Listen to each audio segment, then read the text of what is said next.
Captain Raiden Rhys stood tall and well-muscled, his sharp eyes scanning the narrow corridor as Lieutenant Silva hurried to catch up with him. Despite his relative youth, Captain Rhys had already endured the rigors of fieldwork for the police force. "Did you see the readings from Sector 9? Lieutenant Silva asked, drawing the captain's attention. He paused and turned, regarding her with concern. "No, I've been supervising repairs all morning." "What's happened now?" Silva frowned, her features drawn with worry. "More anomalies. The energy levels were off the charts for a few minutes before everything went dark. Dr. Singh thinks it may be more than a solar flare this time." Raiden ran a hand through his short, black hair and muttered, "That's the third incident this week. This technology is still in its infancy. Who knows what effects it's having on the local environment?" He glanced back the way they had come, where the latest scientific discovery was unfolding a rift in the time-space continuum that allowed travel to the past. It had been generations since humanity first made contact, and now they were daring to cross over themselves. As captain of the security detail, it was his job to keep the scientists safe as they explored. But with each strange occurrence, he wondered if they were unleashing something from the past best left buried. "I'm ready to do a sweep of the area," Captain Rhys announced after a moment of tense thought. "Have Dr. Singh send over the sensor readings. Maybe we can make sense of what's causing these energy spikes before." At that moment, the emergency klaxons began to wail. Red lights flashed as a tinny voice declared over the comm. "Security to the rift chamber immediately. Medical teams to stand by." Raiden and Silva exchanged a grim look before breaking into a run. What new horrors had they discovered on the other side? Raiden and Silva rushed to the rift chamber with mounting dread. When they arrived, the room was in chaos. Scientists scrambled around frantically as alarms blared. In the center of the room, the once stable anomaly wavered and flickered an angry red. Dr. Singh spotted Raiden and ran over, his eyes wide behind his glasses. "It's fluctuating beyond any parameters we've seen," he exclaimed breathlessly. "Something is very wrong." "Have you sent a probe through?" Raiden demanded. Singh shook his head, replying quickly, "No time, it opened on its own. We're detecting elevated radiation and an unknown energy signature." That's when they heard it, a strange, low moan from the other side that raised the hairs on their necks. The medics paled. Captain Rhys moved to shield the scientists, ordering, "Secure the area. Whatever's coming, it might not be alone." The moan grew to a screech that set their teeth on edge. Through the rippling vortex, they saw a misshapen form take shape. Gray, twisted flesh covered in pulsating growths. It spotted the humans and let out an unearthly scream. Raiden drew his weapon, but froze. The rift fluctuated wildly, and with a final burst of unstable energy, the creature was expelled fully into the chamber before the portal snapped shut. An acrid smell of rotten meat choked the air. In the silence, Raiden knew they weren't alone anymore. The scientists stood in shocked horror, staring at the creature's grotesque, unmoving form sprawled on the floor. Its gray, twisted flesh seemed inert, and the pulsating growths covering its body had gone still. The medical team sprang into action, scanning it for potential pathogens as Dr. Singh examined its bizarre structure. "Its vital signs are non-existent," one of the medics reported, adding, "No cellular activity detected. It's as if the transit through the rift killed it." Dr. Singh nodded, his brow furrowed as he concluded, "It appears the organism couldn't survive the stress of crossing through. The tissue degradation is significant. This thing is effectively dead." "Captain, we need to secure this chamber," Lieutenant Silva urged, her voice low and tense. "God knows what else could come through if that thing manages to reactivate the rift." Raiden nodded sharply, commanding, I agree. Dr. Singh, have your team collect samples for analysis, then remove the body. No one enters or leaves without my say-so. As the doctors worked, Raiden paced restlessly. What nightmare had they unleashed? Worse, could it follow them back through time? A cry pierced the air. One of the medics scrambled back, eyes wide with terror, shrieking, "It moved!" A twisted limb twitched, eliciting another unearthly shriek. The scientists froze in stunned disbelief. Impossible, Dr. Singh gasped. There was no sign of life. What is this thing? The creature, now animated, lashed out violently, its grotesque amalgamation of twisted flesh and tendrils wreaking havoc. Massive limbs smashed equipment as it advanced, its unearthly wail echoing through the chamber. "Contain it!" Captain Rhys bellowed at the officers, his voice cutting through the chaos of the lab. The officers scrambled to contain the situation, weapons drawn, eyes wide with fear. Without hesitation, the police opened fire. Bullets tore through the air, striking the creature with a series of sharp, metallic clangs as they impacted its thick, hide-like skin. The creature screeched in fury, its advance faltering as it recoiled from the barrage of gunfire. Just as Raiden turned to assess his next move, he felt an unexpected pull, an invisible force tugging at him. It wasn't just the creature that was being drawn towards the rift. The very space around it seemed to warp, pulling everything in. Raiden's feet began to slide against the slick metal floor of the lab. He glanced at the portal and saw the beast's grotesque form thrashing, screeching in fury as it was dragged into the swirling vortex. Before Raiden could react, the force intensified. It was as though the rift had become a black hole, and he had no time to brace himself. His muscles tensed, but the pull was too strong. The air itself seemed to howl as Raiden was wrenched forward, his body helpless against the overwhelming suction. He struggled, but it was futile. The rift had claimed him.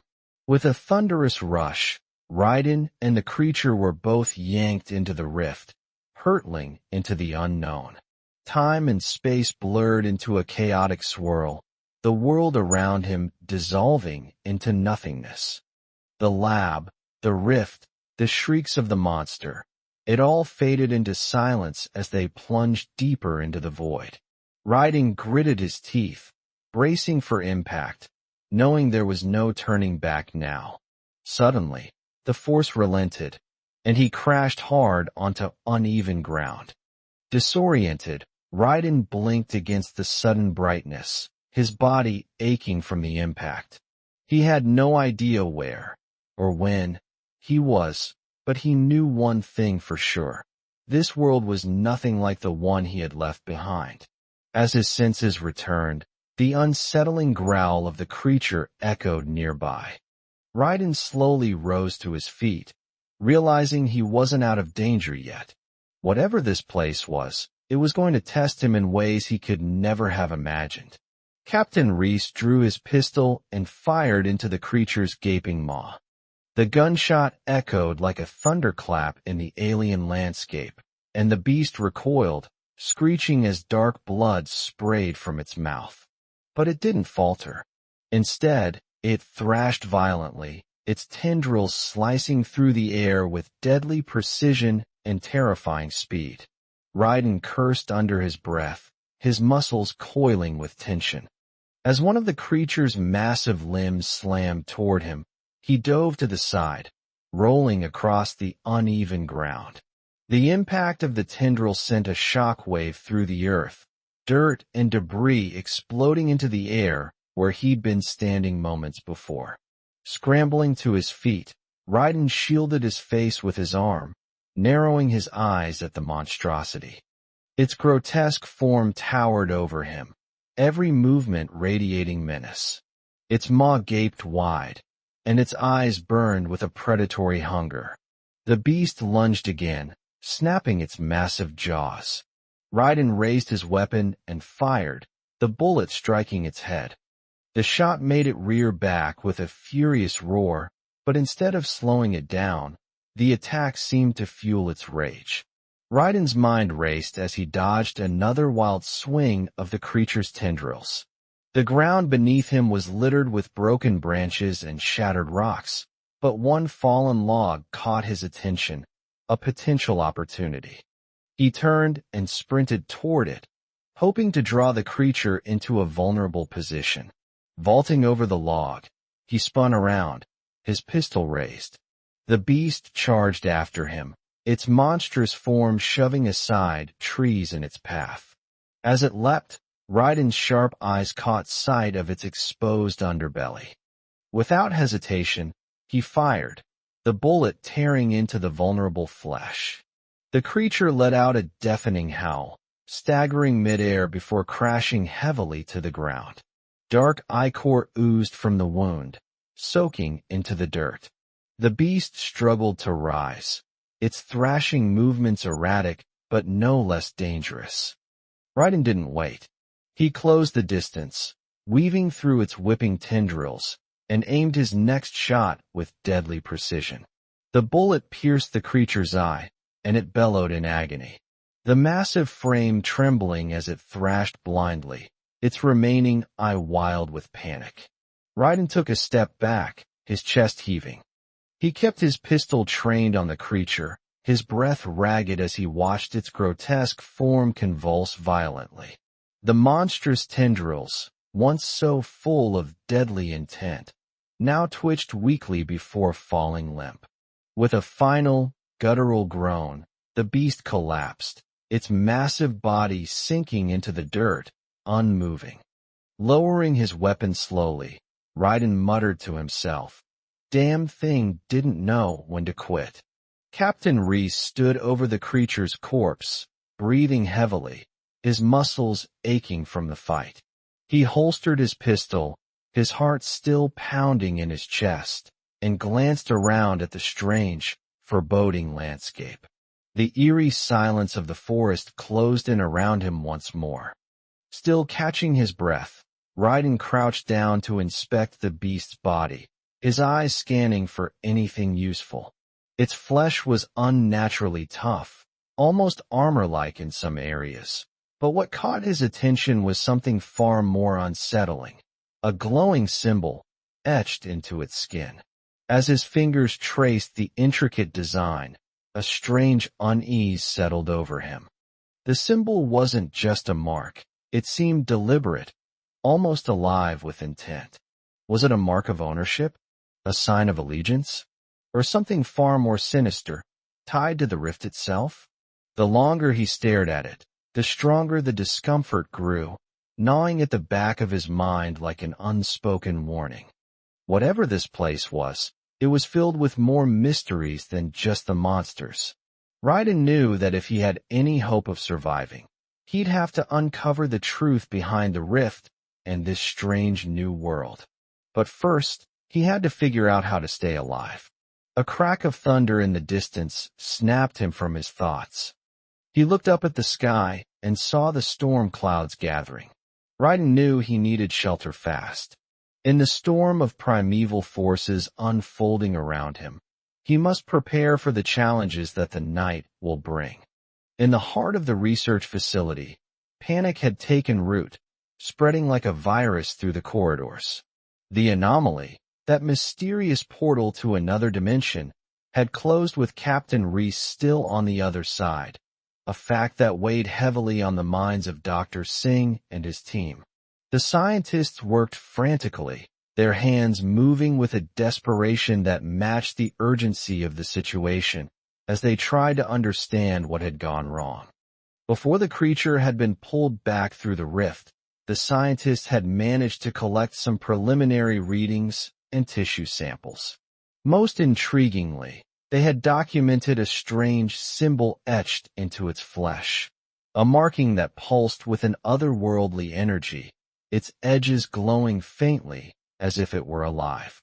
The symbol seemed to hum with a power that defied explanation, and it was this anomaly that had captured the attention of Dr. Singh and his team.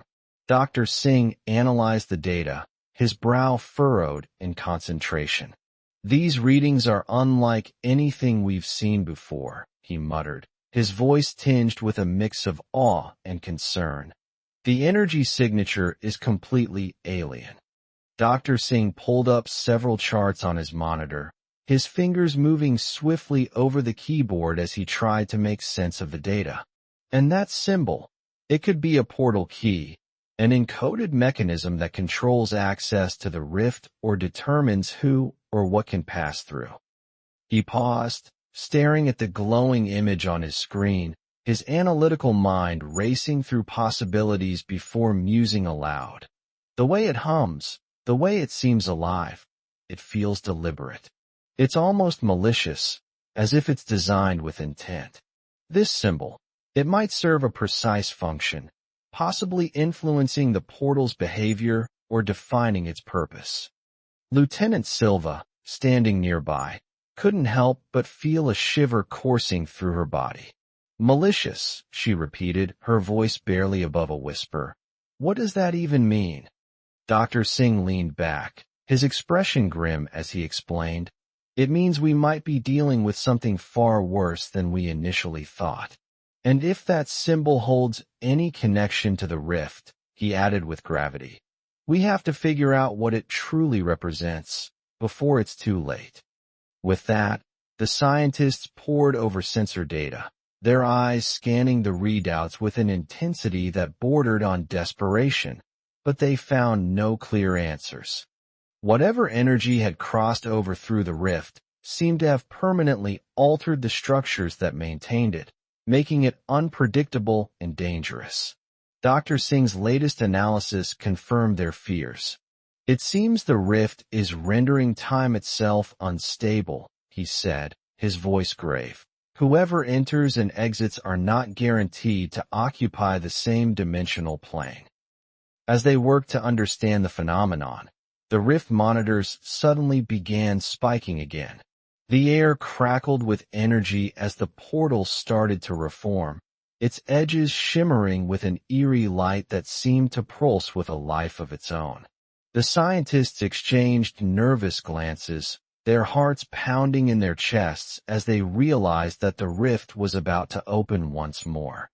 Silva's voice cut through the tension, though it was barely above a whisper as she asked, "Dr. Singh, do you think we can stop it?" Her eyes were wide, her pupils dilating as she took in the rapidly changing situation. Dr. Singh shook his head, his brow furrowed in a mixture of fear and determination. "I don't know, Lieutenant," he admitted, his voice trembling slightly, "but we have to try. We can't just stand here and let it take us again." His hands were trembling as he reached for the controls, his fingers moving with a desperation that matched the urgency of the moment. Suddenly, the swirling vortex created an overwhelming pull, drawing both Dr. Singh and Lieutenant Silva inexorably toward it despite their desperate attempts to grab onto nearby equipment. The metal groaned under the strain, but it was no use. The force of the rift was too strong, and they were powerless to resist. With a flash of light, they were yanked through the portal, their bodies twisting and turning as they were pulled into the unknown. The rift remained open, its edges pulsating with an otherworldly energy. The remaining facility staff scrambled backward, fighting against its powerful gravitational pull. Equipment scraped across the floor, and loose papers whirled through the air like angry birds. Dr. Chun, one of the senior scientists, lost his footing. His fingers clawed desperately at the smooth floor as the vortex dragged him closer. He managed to grab onto a bolted-down console, his knuckles white with strain. The rift suddenly convulsed, emitting an ear-splitting shriek that forced everyone to cover their ears. Brilliant light erupted from its center, bathing the facility in blinding white radiance. With one final violent pulse, the portal collapsed in on itself and vanished. The aftermath was devastating. The laboratory lay in ruins, equipment scattered, documents strewn about, and scorch marks scarring the walls where the rift had been. The remaining staff stood in stunned silence, their ears still ringing. Some helped Dr. Chen to his feet, while others stared at the empty space where their colleagues had vanished, the reality of what had just happened slowly sinking in. In another realm, Silva pulled Sing up, her hands trembling as she tried to steady herself. She scanned their surroundings in a cold sweat, her eyes wide with a mix of fear and confusion. "Where are we?" she asked, her voice trembling, then added as she looked around with dawning horror. "After Captain Rhys."